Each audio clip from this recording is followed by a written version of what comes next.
స్వతంత్రం తెచ్చిన మనిషి ఈ రోజు బ్రతికి ఉంటే లిటరల్ గా కాంగ్రెస్ గవర్నమెంట్ చేసే పనులకు చచ్చిపోయేవాడు. గాంధీ గారు ఏమైనా రేవంత్ రెడ్డి సార్ కళలోకి వచ్చి ఇదంతా కూలగొట్టేయండి, 4000 ఫ్యామిలీస్ని బయటికి నెట్టేయండి, రోడ్ల మీదకి పెట్టేయండి, 500 ఇళ్ళని కూల్లో కొట్టేసి నా స్టాచ్యూ కట్టండి, అందరు టూరిస్టులు వచ్చి చూస్తారు అని చెప్పలేదు కదా, మరి ఎందుకు చేస్తున్నారు? ఇలాంటి కార్యక్రమాలు ఏమైనా చేయమని ఏమన్నా బుక్స్ లో రాసి ఉంటుందా మీకు? ఎక్కడ లేదు. మరి ఎందుకు ఇలా చేస్తున్నాడు? టూరిస్ట్ పాపులేషన్ కోసం, డబ్బుల కోసం ఇదంతా చేస్తున్నాడు. అదే ఆయన ఇంటిని కూలగొట్టుకొని ఆయన కట్టుకుంటే రేవంత్ రెడ్డి ఇల్లు కదా, it's a very nice place అని అందరు వెళ్తారు. సో అంటే మీరు పేదవాళ్ళు కాబట్టి మీ ఇంట్లో మీదకి ఎందుకు వస్తారు అనేది నీ క్వశ్చన్, అంతేనా? లైక్ ఎస్, ఆయనకి అంటే మాకంటే ఎక్కువ డబ్బులు ఆయనకే ఉంటాయి కదా, సో ఆయన ఇల్లుని కూలగొట్టుకొని ఆయన ఇంటి దగ్గర కట్టుకోమని మీకు తెలుస్తుంది ఇట్లా ఇది కరెక్ట్ కాదని మీకు తెలుస్తున్నది, కానీ అంత పెద్ద వ్యక్తికి తెలియకపోవడం ఏంటి? ఎట్లా చూస్తారు ఇవన్నీ? ఇప్పుడు రేవంత్ రెడ్డిని ఓట్ చేసిన వాళ్ళంతా టీవీ ముందర కూర్చొని రేవంత్ రెడ్డి గెలవాలి అనుకున్నారు.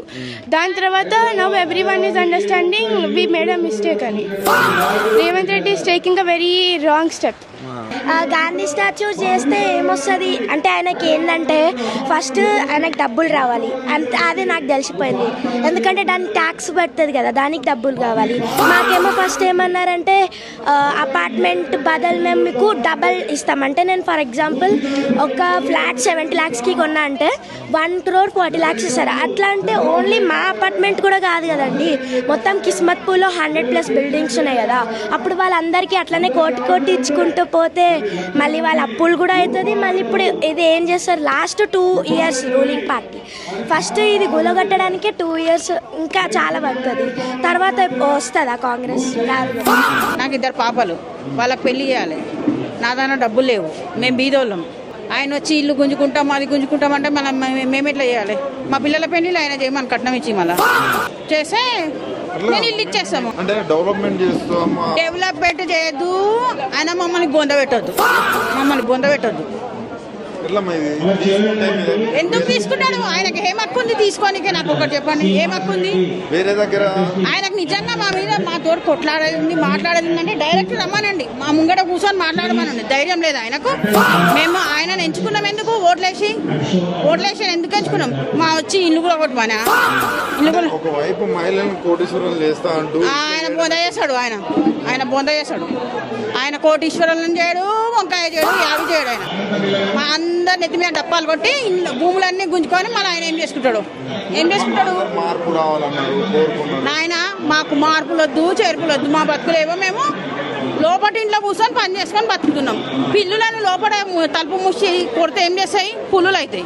నువ్వు పిల్లులను లేపి పుల్లులని చేస్తున్నావు. ఆడోళ్ళు పుల్లులు అయితే ఏమవుతారు? కాళీ మాతలు అవుతారు. తర్వాత రోడ్ మీద ఉంటాం, ఆయన ఇంటి ముంగట గుడి చేసుకొని కూర్చుంటాం. ఏం లేవు మాతాన, ఏం లేవు. ఏం సాధిస్తామని అదే వచ్చి డైరెక్ట్ మా ముంగడ పబ్లిక్ ముంగడ కూర్చొని మాట్లాడాలి. ఆయన ఏమన్నా బాధ అయితే ఆయన మా నుంచి బాధ అయితే ఎదురు బదురు పబ్లిక్ ఇక్కడ కూర్చొని నువ్వు అక్కడ కూర్చొని 10 మంది ఉంటారు కదా సెక్యూరిటీ మొత్తం. నీకేం బాధ లేదు, ఏమన్నా అయితే మాకే అవుతుంది పబ్లిక్, నీకేమైతుంది? ఏం కాదు కదా. రా వచ్చి పబ్లిక్ లో కూర్చొని మాట్లాడాలి, ఏదైనా మాట్లాడేది ఉంటే. లేకపోతే మాట్లాడద్దు. నువ్వు కూలగొట్టే రైట్స్ నీకేడున్నాయి? నువ్వేమైనా పైసలు ఇచ్చినావా? మాకు ఏమైనా పైసలు ఇచ్చినావా? చెప్పండి. మీరు పైసలు ఇచ్చిండ్రా? పైసలు ఇస్తే పోతారా? ఎందుకు పోతాము? But will fight for our house. ఎప్పటి వరకు ఫైట్ చేస్తారు? వాళ్ళు వెళ్ళిపోయే వరకు. ఎవరు? రేవంత్ రెడ్డి కాంగ్రెస్ పార్టీ. ఈ చేంజ్ ఎలా ఉందంటే ఎలా ఉందో వెనకాల నుంచి రాడెట్ అనొచ్చు.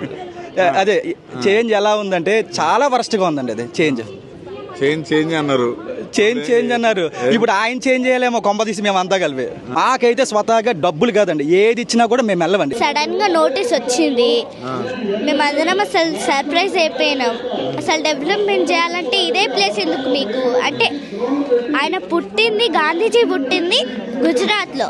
ఆ గుజరాత్ సైలెంట్గా ఉంది, కానీ హైదరాబాద్ ఎందుకు ఇట్లా హంగామా చేస్తుంది? ఇంకొకటి ఏంటంటే మేము ప్రౌడ్ ఫీల్ అవుతున్నాం, ఆయన మన కోసం ఫ్రీడమ్ స్ట్రగుల్ చేసిండు, ఓకే. బట్ ఇట్లా ఎందుకు చేస్తున్నారు అంటే మా అపార్ట్మెంట్ కూల్ చేసి, ఒకవేళ గాంధీజీ ఉండుంటే ఇట్లా చేసేవాళ్ళు అస్సలు కాదు. 450 ఫ్యామిలీస్ని కూల్ చేసి ఇంకా 2000 కన్నా ఎక్కువ మెంబర్స్ ఉంటారు, వాళ్ళ ఇళ్ళని కూల్ చేసి అన్నీ కూల్ చేసి ఇక్కడ గాంధీ స్టాచ్యూ కట్టాలంటే అస్సలు ఏం బాగాలేదు. ఫస్ట్ సీఎం గారు ఆ మూసీని డెవలప్మెంట్ చేసుకోండి. రైనీ సీజన్లో మస్కిటోస్ వస్తున్నాయి, స్మెల్ వస్తుంది, అదంతా అస్సలు బాగాలేదు. ఇప్పుడు ఈ గాంధీ సరోవర్ ప్రాజెక్ట్ అని ఉన్నది, ఇప్పుడు రేవంత్ రెడ్డి కట్టిస్తా అన్నాడు గాంధీ స్టాచ్యూ. కానీ గాంధీ స్టాచ్యూ తోటి ఏం లాభం లేదంటే ఏం ఆనర్ కూడా రాదు. అండ్ ఇప్పుడు ఈ 5,000 crores అప్పు తీసుకున్నాడు, ఇది వేరే డెవలప్మెంట్కి యూజ్ చేయొచ్చు. లైక్ ఇప్పుడు ఈ మూసీ ప్యూరిఫికేషన్ చేస్తా అన్నారు, కానీ ఇంకా చేయలే. అండ్ ఇప్పుడు రోడ్స్ డెవలప్మెంట్ చేయొచ్చు. అండ్ పూర్ పీపుల్కి ఏదన్నా studies or house or food ఇవ్వచ్చు. అండ్ ఇప్పుడు 5,000 crores అప్పు తీసుకుంటే ఇప్పుడు మనమే నెక్స్ట్ జనరేషన్లో మళ్ళీ మనమే కట్టాలి ట్యాక్స్, జిఎస్టీ అండ్ అవి చేస్తాడు. కాబట్టి ఇప్పుడు ఈ స్టాచ్యూ తోటి ఎందుకు అవసరం అని నా క్వశ్చన్.